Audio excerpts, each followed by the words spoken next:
everyone. Thanks for joining us. My name is Sarah Kjelleren. I'm a photographer and multimedia artist and have the pleasure of speaking with Justin Shaifer, also known as Mr. Fascinate. Justin travels the world as a public speaker and a leader in STEM education. He's been featured in Forbes, Essence, ABC News, and more for his influential work helping inspire the next generation to consider careers in STEM. Justin, thank you for being here. I'm excited to talk to you about your journey and your thoughts for the future. Appreciate you, Sarah. Glad to be here, and I'm looking forward to getting right into it. Yeah. So I wanted to start taking it back in time. Could you speak about your early childhood and what inspired you to pursue a career in STEM? Yeah, sure thing. So, I grew up on the south side of Chicago where I didn't really feel very welcomed being a nerd. I was one of those kids that maybe loved fun facts about how many moons revolved around Jupiter. And I always used to try to tell people about those things, but you recognize really quickly that if you're in a room full of other kids talking about the basketball game and you start talking about moons orbiting Jupiter, that you probably won't be labeled as the cool kid. And so for a long time, I think, being a teenager especially, I had sought this validation. I wanted to be this cool kid. And, I kind of went in a different direction. My grades kind of went down. I actually didn't do very well in science classes when I was in high school, just because I didn't see a future for myself in those careers. I didn't think it was cool. And so, it wasn't until actually I went to college, a historically black college, Hampton University, where I was able to major in a science program and my whole world was opened up. All these possibilities, the scholarship money. I got to see really how lucrative a STEM career could be on a comprehensive level. And now I travel and I speak about all those things all over the world, and I do a bunch of different media content that demonstrates how dope and cool STEM careers are. That's amazing. So how did you end up finding your way to public speaking? What drew you to that? So I remember when I was 8 or 9 years old, I was terrified of public speaking. I was a super shy kid. I never really liked being in front of people. I didn't like attention like that. And there's still elements of that in me, right? I think I'm actually by nature more of an introvert, which surprises a lot of people. But, more than I hated the discomfort of being on stage, the nervousness, feeling your heart pounding, more than I hated that feeling, I hated the idea of just not being good at public speaking. And so over and over again, I would test myself, challenge myself. I would volunteer to read the morning announcements in school. I would always be the spokesperson for all the group projects. And over time, I developed this skill set. And then one day I decided, look, I'll never speak from a piece of paper again.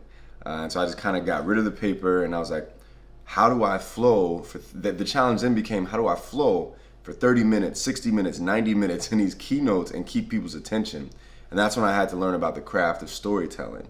And so this has taken me on this wild journey. My first professional public speaking engagement was November 2016. And so I'm over 5 years into the game now. And I've been all over the world. So it's been a great time. That's amazing. So I'd love for you to talk a little bit about your approaches to speak to different generations, especially like Gen Z, and you've done so much public speaking. So I know you have some unique approaches to that. Yeah, so I love working with Gen Z kids. Sometimes they're a tough audience. I know, especially that middle school, high school demographic, a lot of other people have found a tough time engaging with these youth, right? Because one, their attention spans are completely different. You can't just talk at them for 30 minutes, the same way you might be able to reach an older group. One, because teenagers on average have lower attention spans, but two, because they're always infused with technology and fast-paced stuff. And so in order for my keynotes to remain engaging or panels or anything like that, I'm always doing call and response. I'm always checking for their understanding. I'm always bringing a volunteer up and making it a little more interactive. And of course, it's really cool when you're able to infuse technology into what you're doing. I like to use things like Slido and Kahoot to give them a chance to pull out their cell phones and actually vote or compete in a quiz game that asks them, how closely were you paying attention? And these kind of things really engage that Gen Z demographic in a way that, sometimes a lot of folks have a tough time with. I think that COVID has made that especially tough for a lot of our educators and teachers. And, I've been able to train a lot of educators on how to more effectively engage this demographic because we reach a lot of them. I have a conference where we reach over 2,000 Gen Zers every year. So, we find a way to get to them, and find ways to reach them where they're at. Mm-hmm. That's awesome. I feel like there's been like so much impact from the work you've been doing. Do you want to talk a little bit about like the power of voice and the importance of public speaking and inspiring some of this youth? I think that's a good point, Sarah. I think Gen Z, better than any other generation, understands the power of their collective voice and their individual voices. So, for example, when I was growing up, my Twitter name was at What Dat Booty Do. I was like such a goofy kid that didn't understand the power of social media and what it could actually do for people, right? I was just kind of like trolling people on Twitter. That was my high school experience. Whereas you have Gen Z kids that have assembled for things like the BLM protests or even, unfortunately, the Parkland shooting. You saw specifically high schoolers leading these movements and using their voice before they're of voting age. And I think it's an unprecedented time, both digitally and in person, to speak up and use your voice. And, you know, social media and a lot of the modern ways that content is distributed allow for that to have a ripple effect. But conversely, of course, me being a scientist, I always want to combat misinformation as well, because that the same way that, you know, some positive thing that you say can have a ripple effect, also if you're saying things that are factually incorrect, that can also have a pretty powerful ripple effect, especially if you're saying things for sensationalism and making headlines, right? And a lot of times we've seen a lot of that happen, you know, during the COVID years. Mm-hmm. Yeah, I want to talk a little bit about ripple effect because you brought that up. And I feel like it's super, super important to follow a calling or a purpose. And you obviously did, which is amazing. But why do you feel like it's important, like right now, for people to do that, to really like lean into their passions and step into their power? You know, I think, Sarah, more than ever before, creativity and individuality is super valuable. When you lean all the way in to who you truly are and what you're truly passionate about, you have this opportunity to build a brand around it today and survive off of it. You know, for me, because I have this brand as Mr. Fascinate, I'm the STEM guy, I'm an educator, I do TV stuff. Tens of thousands of people know that I'm this person, and because of that, I have this like next gen job security. And so, you know, while yes, maybe on an intangible note, it's important to express yourself individually and lean into your passion. Like, you can actually build a sustainable career off of it. I've done it for myself, but I don't think my story is unique. There's a lot of other people in this space, especially these young Gen Zers, that have built brands around their passion. Mm-hmm. I also feel like it's important when you're thinking about the gifts that you have too, and leaning into that and how it impacts other people's lives. And one of the cool things I've seen recently, and you've been into this, is creating NFTs and, you know, leaning into the metaverse and decentralization. Do you want to talk about the importance of like freedom of expression, community building and stuff when, you know, you're thinking about the metaverse and blockchain? Absolutely, Sarah. I'm obsessed with the future, and I believe that the metaverse, Web3, NFTs are all extensions of that future. I think NFTs empower artists and creatives across the board more than ever before. Like, this idea that you could make passive income off of art that you create. Like, you could create a smart contract, and 10% of your art, like the 10% of the resale commission from your art, goes back to you in perpetuity. Like, we've never seen that before. You know, a lot of artists don't get famous until after they die because they're not able to monetize their art until they're, you know, this meme or this martyr for a cause or a movement. And, you know, now we have this empowerment, this control going back into the hands of the artists with NFTs. And that all plays into the metaverse, which is, you know, this kind of 3D connective tissue of the internet that I get super excited about. It's going to make our interactions virtually even more immersive, more profound.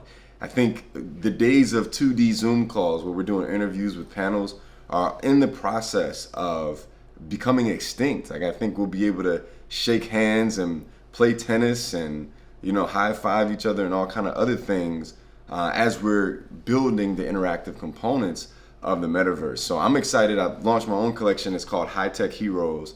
I'm excited to, you know, join this NFT universe and then also take our collection into the metaverse at some point. So. Mm-hmm. That's super cool. I'm super glad that you're doing it yourself, because I feel like when you get hands-on with these things, like you can learn about them, but actually going and creating them and building out those contracts is super important. And so I also want to talk about kind of like the future of AI too. So in regards to like artificial intelligence, could you talk about how you feel like it can help build solutions for a natural environment, for example, like with food systems, green technology, stuff like that? Yeah, I think that there are really cool opportunities across all aspects of AI. Like one of the most interesting ones to me right now, as it pertains to green technology and AI and sustainability, is this idea of like 3D printed houses. So, there are houses right now that can be 3D printed for cheaper than any modern house. And like what you can do is you can use AI algorithms to determine, how much insulation you're going to have in this house, right? So you're saving a ton of energy slippage, a ton of heat slippage once you design something this way, and it's cheaper to actually design in the first place, which makes it cheaper on the back end to purchase for a consumer. So you have this opportunity to house people all over the world, solving one major problem with our society, and secondly, insulating these houses in an efficient way that makes sure that they're not wasting energy. But I mean, there's so many other solutions. Like when you apply machine learning algorithms to like solar technology, they're increasing the efficiency of our solar panels.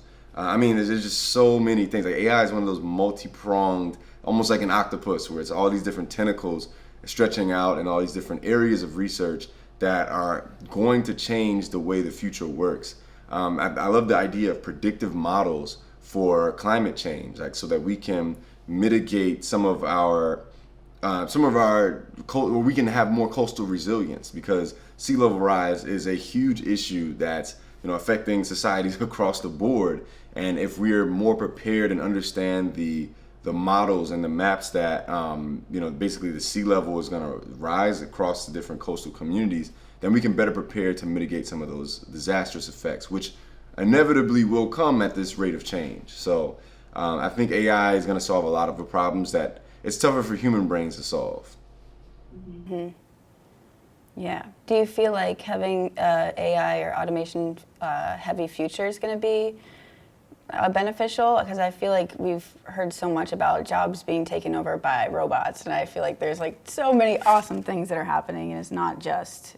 Yeah, actually, I was just posting about this, and there's this scenario, right, where you could ask a question now, like a super intelligent AI, for example. If a super intelligent AI had some executive leadership position over our country or over any country, what if they could solve all the problems like world hunger, sustainability, climate change, but it was like a dictatorship, an absolute immutable dictatorship? Would it be worth it? And it was like 50-50 when I asked the question to people. A lot of people said no, a lot of people said, well, I would like to solve the world's problems. I think it's a really interesting question. I think these are the kind of things that we have to consider, but what a lot of people don't recognize is that we're already outsourcing a lot of the decisions that we make on a regular basis to AI. Like if you think about how to get to a specific place, you're probably using a Maps app that actually uses an AI algorithm to determine the best course of action. You've outsourced your decision making to that app. Same with what food to eat. You look at the reviews and there's an algorithm that curates, okay, this is the stuff that's closest to you, that's been reviewed the best by the most people in your area, right? And we're allowing AI to make these decisions for us already on a practical day-to-day basis. And AI is just going to get better and better at making those decisions for us. Now, where some people get concerned is like, well, that sounds like it's going to take a bunch of jobs. And yes, it can replace a bunch of current jobs, but I envision a future where AI and people work together in this harmonious way, right? There's some tasks, almost like you're not gonna try to do mental math to figure out what 10 trillion times 633,000 is, right? Like you're gonna outsource that task to a calculator.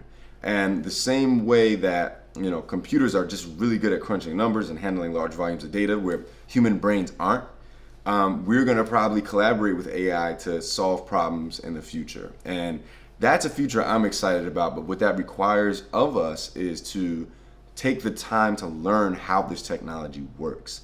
And I think that's something that not everyone is is apt to do, right? Like people are scared to learn new stuff, and I think this is a innovation economy of intellectual Darwinism. Like if you don't take the time to learn about new stuff and adapt and shift with the times, and the things that you know may quickly become obsolete, which prevent your ability to sustain yourself. And I think that's we need to be prepared for. This is the reality. Yeah, and then that kind of leads into the next topic about space and sustainability. So we've had so many incredible innovations that were made for space travel and living in space, and they've resulted in like awesome innovations for here on Earth, especially in regards to like food systems and stuff. Do you want to talk about any innovations that you're excited about or things that you've seen that were meant for space that actually benefited life on Earth? Yeah, I know LASIK eye surgery is one of them that came from that. Obviously, GPS technology, which allows us to navigate and use cell phones and all these kind of things. So, a lot of times people might think it's wasteful to consider going to the moon or Mars. I actually shot a whole TV show about the prospect of doing this, but there's so many things that we would have to innovate to make that happen that could be useful for life here on Earth. One of the coolest things about the prospect of visiting Mars, for example, is that one, we can't send a building or a house to Mars. Like it's like from a weight perspective, it's too much of a load for rockets to carry. And so the smartest thing we could do is send basically a 3D printed robot that knows how to dig through the Martian soil, which is called regolith, and use that soil to build scaffolding materials so that by the time humans actually get there, this robot has done all the work of building the house. And obviously that can have huge applications in today's society for, just setting up factories that build themselves on their own and function on their own, and, massively increase our productive output as a society. And, these kind of things are exciting to me. But I also think on a practical level, they can benefit everybody. And that's the cool thing about, I think, space travel and what it means for our future. Mm-hmm. And where do you go to learn? Like, are you just deep diving into conversations? Is it stuff that you like to do online? Or where do you find your information? I find information everywhere, but I vet information very deeply before it is incorporated into my psyche. So I definitely read a ton of books from experts. One of the coolest books I was reading just recently about aging is about telomerase, and it's like the telomerase revolution. It talks about biological aging and how that's changing. Like how science is changing how we age. And, I'm always reading deep dive scientific books by published researchers. I think is a good place to find stuff. YouTube is a great place to be inspired, right? You can learn high level information that maybe you don't take a deep dive on, but it shows you what's out there. A lot of times it's not as vetted from a journalistic standpoint. And of course, I think my experience doing science TV shows, I get this privilege of traveling all over the world and speaking to like the foremost experts on topics, and asking them where they're getting their information from. And obviously they themselves are a great source of information. So those are some of the places I go to get my cutting edge knowledge. I think one of the most productive things I've done from a practical standpoint is I made this like a learning Twitter account. And so essentially what that means is I created almost like a burner Twitter account, and I follow a bunch of people that are thought leaders in spaces I'm interested in learning about, like investing or the future or space or the metaverse or science. And like instead of maybe mindlessly scrolling through a feed of memes and cat pictures, I'm actually learning stuff passively, at least in a high level by scrolling down this timeline. So that's kind of really become a productivity hack for me. Like I know, like it's almost inevitable. Like we're pursuing dopamine. We're gonna scroll down a timeline. So might as well find one that works for me. Mm-hmm. Yeah. So I also want to talk about productivity and staying committed to goals, which is kind of like a personal question too. So how do you stay focused through like challenging times? Is it like discipline and just like showing up and being action focused? I really, really wish I could give some kind of profound speech about I wake up at 3 a.m. and I go so hard. But Sarah, I think the simpler answer is I just love what I do so much that I show up every day regardless of if I'm making money or not. Like I did the work very early before I started all this work as Mr. Fascinate to really find out what it was that opens up that childlike curiosity in me that makes me feel like a little kid inside. And this science, technology, and media, and speaking, right? And I kind of identified these things and I pursued them before I was making money. And so I wake up every day voluntarily. I don't have to force myself. And I think that's one of the things that's important to think about. Like at a certain point, like discipline gets you to a certain point, right? And obviously I've had to have a work ethic. I've had to stay focused and stay on task and be determined and persevere. But like if I didn't fundamentally love what I do, it would be so much more depressing to show up every day. So, I show up every day because I like to. Mm-hmm. Yeah, true. So one of the things that we do have to show up for now is climate action. It's like one of the greatest threats to our future generations, which also makes the work you're doing super important because you're educating and bringing tools for action to the youth. So how would you recommend that younger people get involved with local communities and really get involved to start making change? So that brings up a great point, Sarah. I actually just wrapped a show called Everyday Science, and we actually filmed across the country about the past, present, and future of plastics and how they're being used to, one, pollute the environment, but the bigger issue of climate change and how that can be impacted by all these little decisions that we make. And what I learned is there's a ton of grassroots organizations out there that are addressing some of these issues, whether they be community cleanups, whether they be local organizations that are helping get things out of the ocean, right? These are things that you can literally, through a quick Google search, find like grassroots climate activists or climate change organizations in my community. And that's what we were able to do actually when we filmed this thing. Is we worked with a local community organization to do some beach cleanup. And so, yeah, climate change is a huge issue that is multi-pronged. And yes, at an individual level, we might be able to make a small dent into it. But I think when you start asking your friends, inviting your community, and all those kind of things to join in on the solution, that's when it starts to have a network effect. And I think it starts with education. Mm-hmm. I also feel like you doing what you do and doing it best is like just showing up for yourself and being passionate about what you're doing, because you showing up as your authentic self is like, it's a catalyst for change for other people. It shows them that they can show up too. Yeah, Sarah, my major in undergrad was marine and environmental science. And I spent a couple of summers as an intern in a research lab, and I just felt so wrong. Like I felt like I wasn't good enough, or I just wasn't a good scientist, And what I later realized was that while I felt inadequate in a laboratory environment, it was because my brain is not tuned to being most effective in that setting, right? I realized I'm more effective for the science community as an advocate and, doing more people-facing activities that are informed by research that's happening in a laboratory. And so for me, like, I think that journey is important as well. Like, not only finding out what it is that you're passionate about, but what specific skill sets you have that maybe can contribute to your passion the most significantly or the most uniquely.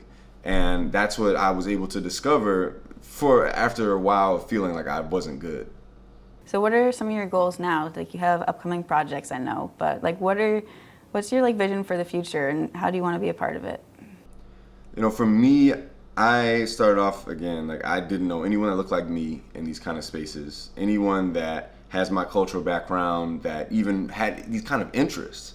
And I believe that a lot of people actually have these interests with my cultural background. And I want to see them represented in every STEM career path that I think is possible, whether that's aerospace engineering, sustainable technology, green energy, environmental engineering. I mean, there's so many fields out there that it's just like the culture is not represented in. And, my vision for the future is equal representation. It's pretty simple. I think that, the work that I was doing, public speaking, I'm still doing. I've reached hundreds of thousands of young people, and I thought that was cool, but I think the next level for me is scaling it with more media projects. So we got some really cool TV stuff coming out on some pretty big platforms. I can't really talk about it publicly yet. Really excited about it. And these are the opportunities that I want other people to take advantage of. I want to, like, I think it's a new time for experts in science to build platforms around themselves. Like, growing up, maybe we know one like major scientist, and that's like Bill Nye, and his background is actually in engineering.